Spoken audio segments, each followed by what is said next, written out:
സിന്ധു ചേച്ചി. ഹായ് സിന്ധു ചേച്ചി, കൺഗ്രാറ്റുലേഷൻസ്. കാരണം പലതരത്തിലുള്ള ചമ്മന്തികൾ കഴിച്ചിട്ടുണ്ടെങ്കിലും ഇത്രയും രുചികരമായ ഒരു ചമ്മന്തി ജീവിതത്തിൽ ആദ്യമായാണ് ഇവിടത്തെ സംഗീത സല്ലാപത്തിലെ സർവത്ര ഗായകരും കഴിച്ചതായിട്ട് പറഞ്ഞത്. എല്ലാവരും ഒന്നുപോലെ കപ്പയുടെ കൊടുത്ത് തന്ന ഈ ചമ്മന്തിയെ കുറിച്ച് അഭിപ്രായപ്പെട്ടു. പക്ഷെ അവർക്കാർക്കും ഇത് എങ്ങനെയാണ്, ഇതിന്റെ റെസിപ്പി എന്താണെന്ന് അറിയില്ല. അപ്പൊ ചേച്ചി സംഗീത സല്ലാപത്തിലെ എല്ലാ ഗായകർക്കും വേണ്ടിയിട്ട് ഈ ചമ്മന്തിയുടെ റെസിപ്പി ഒന്ന് പറയാമോ? പ്ലീസ്, ശബ്ദം ഉണ്ടാക്കരുത്. ക്യാപ്റ്റൻ ഇങ്ങനെ കുളമാക്കല്ലേ, പറയട്ടെ. ഇത് എന്റെ ഒരു സ്പെഷ്യൽ ചമ്മന്തിയാണ്. നമുക്ക് വളരെ ഈസി ആയിട്ട് ചെയ്യാൻ പറ്റുന്ന ഒരു ചമ്മന്തിയാണ്. അതായത് ഇപ്പോൾ ഒരു 2 സവാള എടുക്കുക, അതിനോട് കുറച്ച് പുളി, നമ്മുടെ നാടൻ പുളി എടുക്കുക, എന്നിട്ട് അതിന് ആവശ്യമായ ഉപ്പ്, മുളക് പൊടി, ഇതെല്ലാം കൂടെ നമ്മൾ മിക്സിയിലിട്ട് നല്ലതുപോലെ അരിക്കണം. അരച്ചതിന് ശേഷം ലാസ്റ്റിൽ കുറച്ച് വെളിച്ചെണ്ണ ഒഴിച്ച് വീണ്ടും മിക്സിയിലോട്ട് ഒന്നുകൂടെ അരിക്കും. പിന്നെ ചേച്ചിയുടെ കൈയുടെ കൈപുണ്യവും അല്ലേ? അതെ അല്ലേ അല്ലേ. താങ്ക് യു ചേച്ചി. താങ്ക് യു ചേച്ചി, താങ്ക് യു സോ മച്ച്.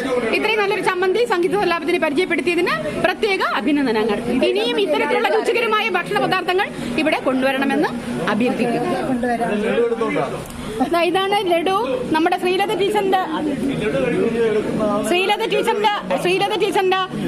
ഗിഫ്റ്റാണ് ഈ ലഡു.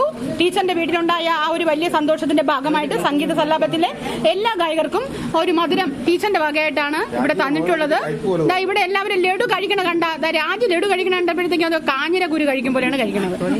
നന്നായിട്ട് മധുരമുള്ള സാധനം കഴിക്കണം. ക്യാപ്റ്റൻ കഴിക്കണ കണ്ടിട്ട് പറയാം. എവിടെ ക്യാപ്റ്റൻ ലഡു കഴിക്കുന്ന മുഖഭാവം ഒന്ന് കാണിച്ചേ. വളരെ സന്തോഷം ലതാ. ഇനി വന്നിട്ട് വേണം നമുക്ക് അടുത്ത മറ്റൊരു ട്രീറ്റോടെ ഉണ്ടെന്ന് പറഞ്ഞു. അതിൽ വളരെ സന്തോഷം. കാത്തിരിക്കുകയാണ്. എത്രയും പെട്ടെന്ന് എത്തുക. അടുത്ത ട്രീറ്റ് തരും. സെക്രട്ടറി ലഡു കഴിച്ചാ? കഴിക്കോ? വിത്തൗട്ട് ലഡു ഇല്ല. ഇത് മധുരം കുറവാ. അതാ ഇവിടെ സംഗീത സ്ഥലത്തിലെ ഗായകരുത്. ലത ടീച്ചറെ കണ്ടല്ലോ, ഇവരൊക്കെ ലഡു കഴിക്കുന്നതിന്റെ ആ ഒരു സന്തോഷം കണ്ടോ? അതാ നമ്മുടെ സാറൊക്കെ കഴിക്കണ കണ്ടോ? കണ്ടത് ഹരിചേട്ടൻ ജീവിതത്തിൽ ലഡു കണ്ടിട്ടില്ലാത്ത ഭാവത്തിലാണ് കഴിക്കുന്നത്. എങ്ങനുണ്ട്? സെക്രട്ടറിയുടെ കയ്യില് ലഡു ഉണ്ട്. ചേട്ടാ, മോൻ ചേട്ടാ ലഡു കഴിക്കേ. ലത ടീച്ചർ കാണട്ടെ, അഭിപ്രായം പറ. സൂപ്പർ. ആര് വാങ്ങിച്ചോണ്ടെന്ന് സൂപ്പർ. സുജിതൻ പറയൂ, എങ്ങനെയുണ്ട് സാറേ? അമ്മൂമ്മയ്ക്ക് കൺഗ്രാജുലേഷൻസ്. ചേട്ടന്റെ വകയായിട്ട് ലത ടീച്ചർ അമ്മൂമ്മയ്ക്ക് കൺഗ്രാജുലേഷൻസ് എന്നല്ലേ പറഞ്ഞത്?